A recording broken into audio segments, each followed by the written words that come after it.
Binge the full week of The Ray Taylor Show ad-free over at inspireddisorder.com/plus. This is The Ray Taylor Show. The Bear, Season 1 is a new show on FX/Hulu. I watched it on Hulu. All 8 episodes are available. Each episode 30 minutes long, which I absolutely love, a 30-minute runtime on a TV show. Whether it's a comedy or whether it's something like this, which feels like a cross between Uncut Gems, but set in a Chicago sandwich shop, right? If you've ever worked in a kitchen, a restaurant, fast food, pizza, doesn't matter. If you've ever worked in a kitchen that's serving people, you will relate in so many ways. This show will remind you of those days. Maybe if you're still working in that industry, it might be a little bit too much. But if you've ever worked in those things and you want to be transported back to the feeling of like insanity that it is working in a kitchen, this is the show for you. I absolutely love this show. I thought it was well written. I love all the characters. Super authentic. In my experience, I worked in a pizza kitchen for 3 years as a supervisor, as just a regular employee. And this brought me back 100% to not only what it's like to work in the high-pressure situation, right, during a lunch rush, during a dinner rush, doing all the prep work, getting everything cleaned properly, but also forming the bonds and the friendships that you form while working in that high-pressure situation. And so much of this is the different characters and how they're all kind of going through their different struggles while working in this sandwich shop.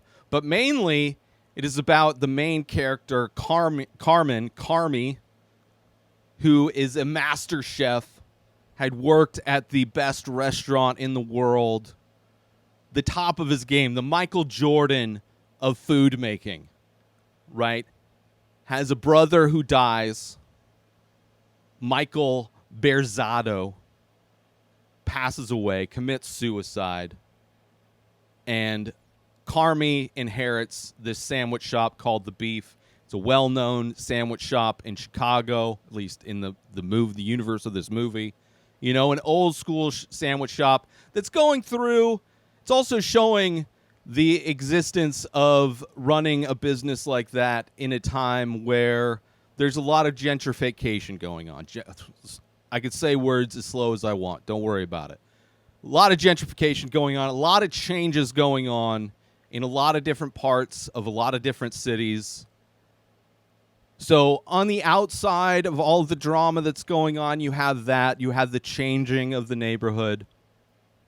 But you also have all of these characters who are all affected and traumatized in some way by the passing of the guy who owned this restaurant, by Michael.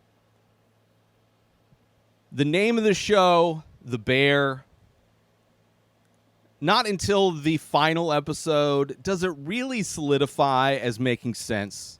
Probably not on the surface a great title for a show about working in a restaurant, about the high-pressure drama that goes on in a kitchen.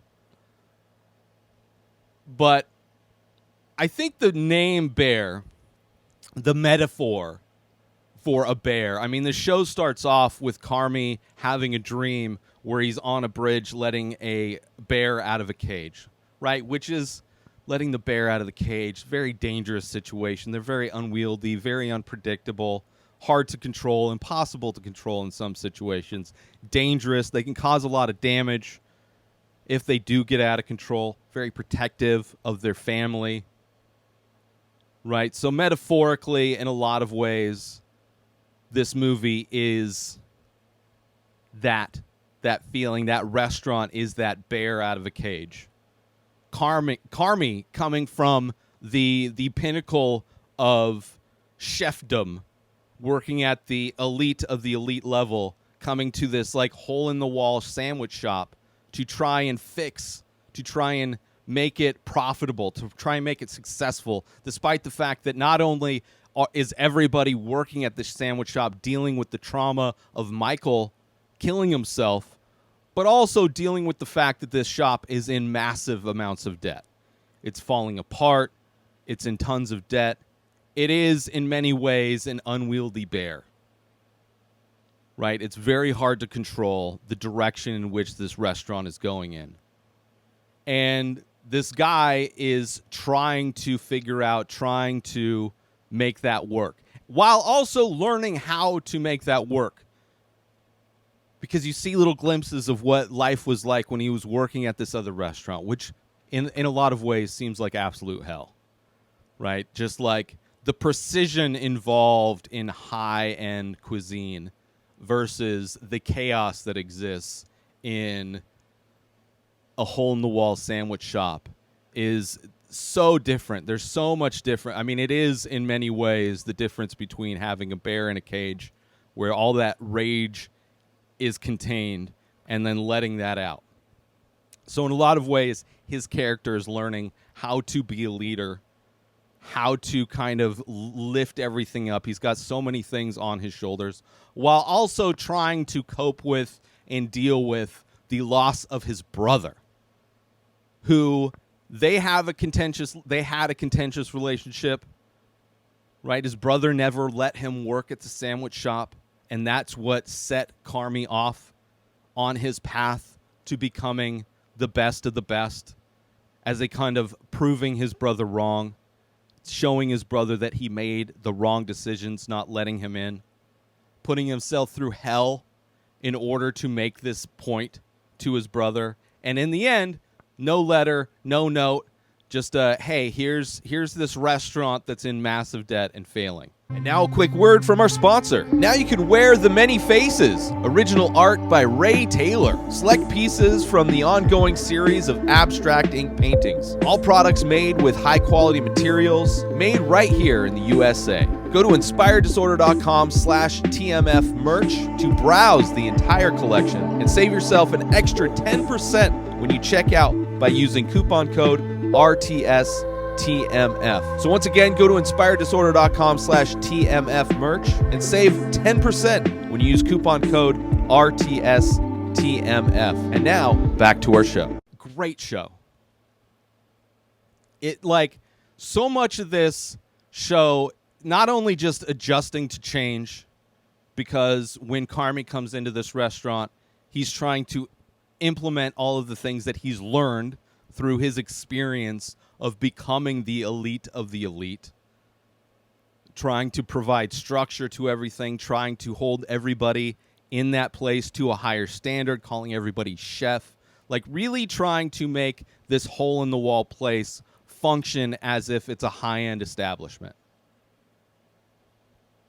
Meanwhile, it's a kitchen nightmare. He's also dealing with people self-sabotaging, people not wanting to change, people not liking the difference, the new leadership. People also self-sabotaging maybe because they don't have the greatest opinion of themselves. They don't really take ownership of the work that they're doing. In a place where everything goes bad always. Like, even when things seem to be back on the rails, everything can fall apart and you're basically starting from brand new. Just starting from scratch all over again. But mistakes happen in a restaurant, and a lot of this show, when the mistakes happen, is how these characters deal with it, how they roll with the punches. Because there's always things going wrong. Nothing always goes smoothly. It is always a fight, like you're wrestling a bear. And it's great seeing these different characters in their own ways rise to the occasion. You see these different characters grow.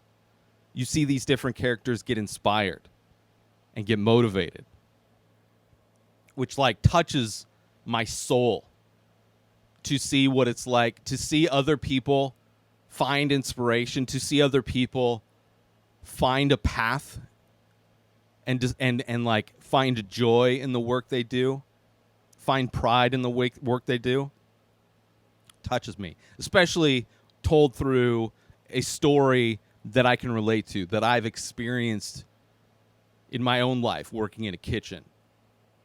So to see these different types of characters kind of find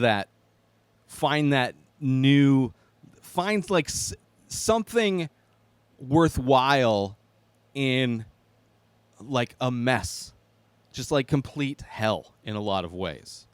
Just this thing that would be so much easier to just let it die than fix. In some ways, this restaurant is like America, right? There's so much desire to just let it all burn down. Just let it all burn down. Versus trying to figure out a way to make it work and fix this massive problems that's going on.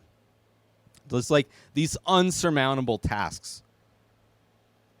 These countless things that need to change. Not only need to change, but like having to go back into the past and to make sense of it.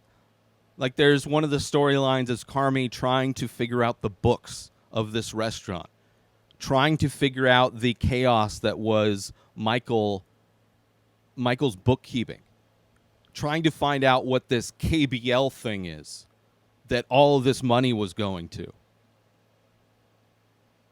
So it's not only that dealing with the problems and the issues of the present moment, but also trying to make sense of the past, of how they got there, the history of this place.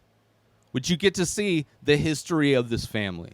You get to see the relationship that Carmy had or didn't have, the lack of relationship he had with his brother. You get to see how the cousin, Richie, who's more of a friend, not actually blood related, but cousin, how he fits in. Despite being just like so unlikable, so flawed, and yet there's these moments where you like he's like he has redemption. He has like, you see why he's flawed, and when you see why he's flawed, you gain some like love for him, despite the fact that he's like constantly horrible. You have characters like Sydney, who's this like all-star up-and-coming chef. She done her own thing. She's like had successes and fails despite being young, trying to create a successful catering business that just grew too fast, putting herself through cooking school, educating herself, going out to New York and eating at all the best places. And when she found the best meal she's ever eaten, that was the inspiration for her going to the beef to work for Carmy. You see people like Marcus, who just made the bread for the sandwiches.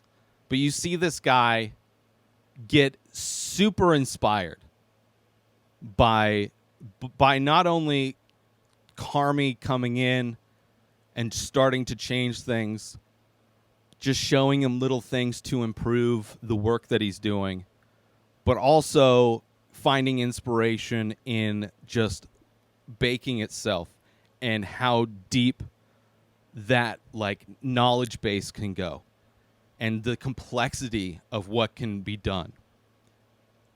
And despite that hyper focus on being inspired and trying to do new things, how that sometimes gets in the way.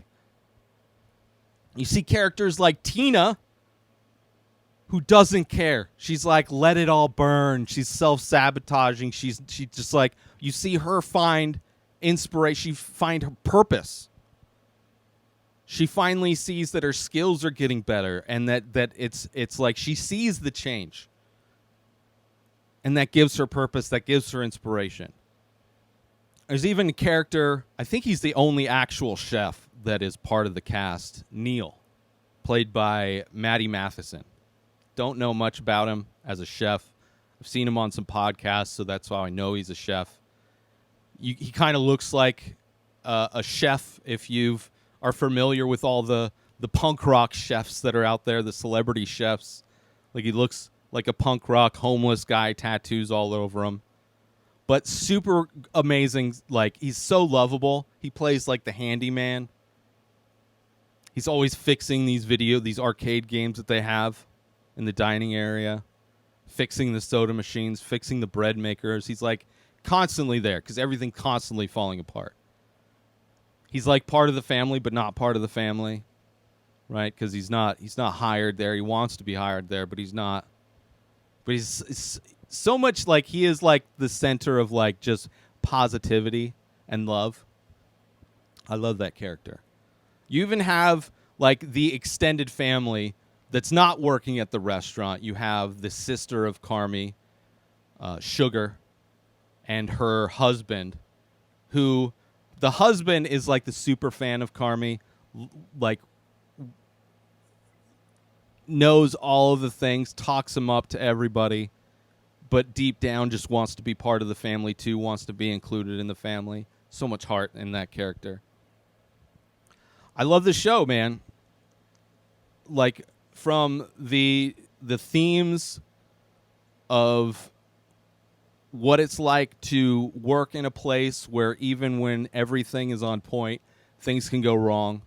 You can add one thing to the mix and everything explodes. Knowing what it's like to, in moments of chaos, when being calm and following procedure could help put you through that moment. But generally what happens when things go crazy is that people go crazy. Like, there's a moment, obviously spoilers, talked about some characters and stuff, but there's a moment where they've been kind of leading up to wanting to add to-go orders. And there's an episode where they finally do it. And, of course, it goes haywire.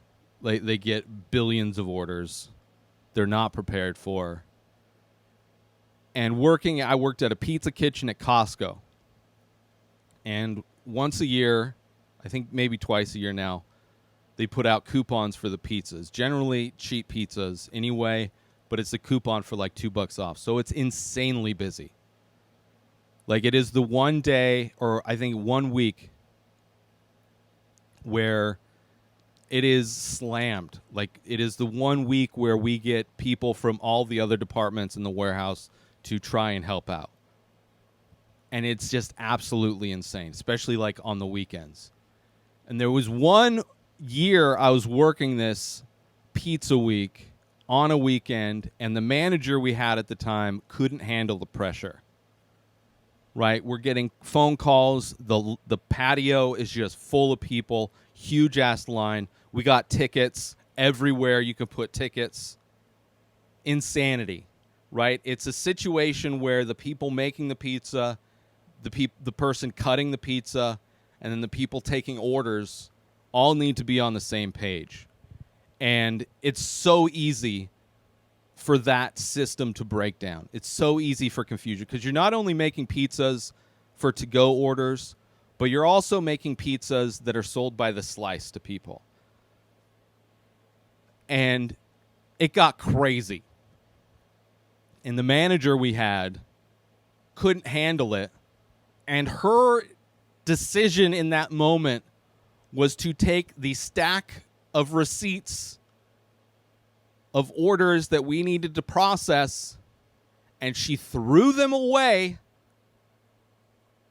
At which point, like, everybody's like, fuck this. Like, it was insane. People are angry waiting for their pizzas. There's long lines. The wait time is like over an hour. And she throws away all of the orders. And her idea is to just ask the people who are waiting what their pizza is and to have them. It was the dumbest thing. It was by far the worst experience. By far the worst experience. I don't remember. I probably blocked it out. I don't know how we all survived. I don't know how we all got through it. I've been in charge in those days, in those moments, and it's just you have to just breathe and keep moving. You can't get frustrated. You can't have those moments overwhelm you. You can't allow that bear to get out of control. And when they add to-go orders, it took me back.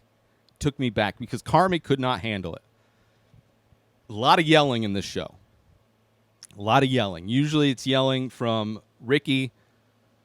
Definitely some yelling from Carmi now and then. And that episode really showed that, he's not infallible. He's susceptible to falling from pressure, to crumbling, to not being able to handle it. Join Inspired Disorder Plus today. Head on over to inspireddisorder.com/plus to join. Membership includes members-only discounts and deals. You get access to the Ray Taylor Show completely ad-free, as well as bonus episodes. You get access to the complete live painting archive. You also get access to every single podcast ever produced by Inspired Disorder, hosted by Ray Taylor. You get access to Ray Taylor's personal blog, as well as the opportunity to ask me any questions. So if you want to start a podcast, you're into art, ask me anything. And so many more things are being added every day to Inspired Disorder Plus. So sign up today, become a member, head on over to inspireddisorder.com/plus and become an Inspired Disorder Plus member today. And I love it. The way the show ends, where I don't understand necessarily, we're in spoilers, this whole KBL thing gets discovered, right? And it has something to do, I'll kind of be vague even though I'm spoiling it, has something to do with the tomato sauce. Now it's like, was that money that was being laundered? Because it was money that was supposed to be paid back to somebody that I assume Oliver Platt's character is like mafia kind of guy, right? And instead of that money being paid back, it was somehow put into these cans. But they had to have been put in those cans at the cannery. So it's like, was he laundering that money? I don't know. I have a feeling season 2 is going to explain the fact that it seems like they are going to be starting from scratch in season 2. It's going to be a completely renovated place. They're renaming it the Bear.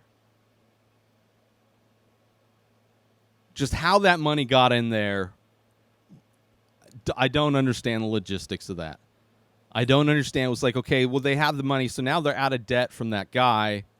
But it doesn't seem like they're going to be paying that debt off. It seems like they're going to use that money to remodel, start from scratch, go hard with the new building. Who knows? I don't know. I absolutely love the show. I absolutely love all these characters that are in this show. Great acting, great writing. Even Tina, I worked with Tina.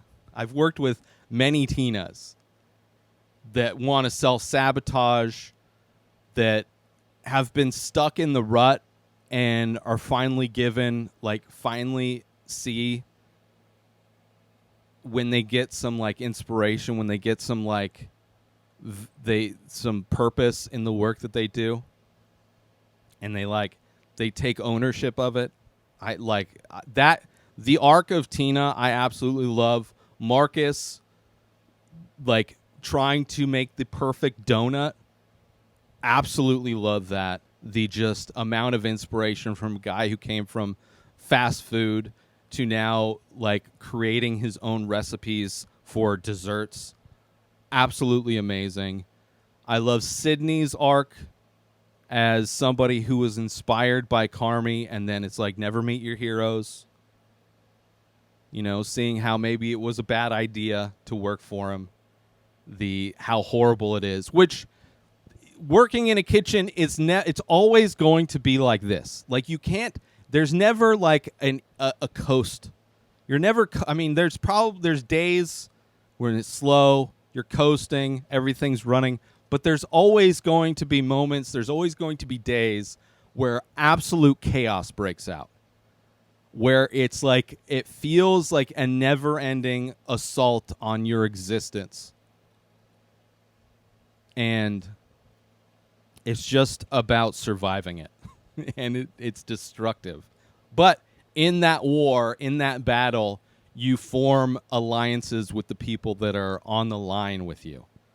The people that are going through that fire with you. The people in the kitchen with you. Right? It's you versus all the hungry people. And there is no angrier person than somebody who is hungry and waiting for their food. They are angry. They provide the worst Karens. I'm surprised there were no Karens. There were bullets, there were no Karens. I wouldn't be surprised if the next season had some Karens. I want to talk to your manager, especially since they're remodeling. It's going to be like a nicer place. It's going to be it's going to be a place where people coming in are going to be of a different type of a audience, a different type of a demographic than they're used to getting in that place. And there are going to be some Karens. I guarantee there's going to be Karens. There can't. The authenticity of this show cannot not have Karens in the next season. It can't. They exist. They are everywhere. If you've ever worked in any kind of customer service, not even just kitchen, customer service at all. And I'm not even being gender specific when I'm saying Karens. There are male Karens as well. Just these entitled assholes that just, in order to get their way, will say and do anything to treat people like shit. There will be Karens in the next season if this show holds true and stays authentic to the reality of working in food service. Anyway, I highly recommend checking out The Bear. Season 1, all 8 episodes, 30-minute episodes, super quick binge. Such a great show. Fast, high-paced, great characters, funny moments. A lot of yelling. Ends on a high. It ends, there's hopeful moments. I got choked up. I got inspired. I got some PTSD kind of triggering. I love it. Check it out, The Bear. New episodes of The Ray Taylor Show come out every single day. Subscribe on YouTube and everywhere our podcasts are found. Binge the full week over at inspireddisorder.com/plus. Buy Ray Taylor Show merch over at inspireddisorder.com. And follow the show on Instagram at Ray Taylor Show. Have a wonderful day, everybody. Peace out! Today is the day where you wake up and you realize that everything that you've been dreaming about, everything that you've been wanting, every goal and wish and hope that you've ever had can become real. Dreams can come true. What you manifest in your mind, you can bring to reality.